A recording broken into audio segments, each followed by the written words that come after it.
Татарлығым, туған ерім, балалықтан сүйемен, онлар үшін көп вақытлар дилай жана күйемен.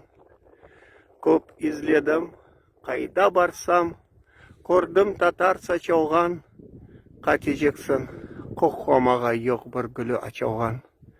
Қатежексін, өз бағырында, өз евінде пек ғарып, ләкин кімге айтажақсын бұларны тіл жарып.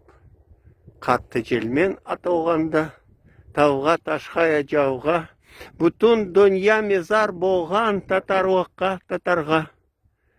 Әр мезарын баш ұжында тұрып тоқтым көз яшым, әр біріне чинларымдан тұрып тіктім баш ташым, қол көтеріп дуа еттім жүрегімден Құдайға. Ұзын, құтлы өмір берсін татарлыққа, татарға.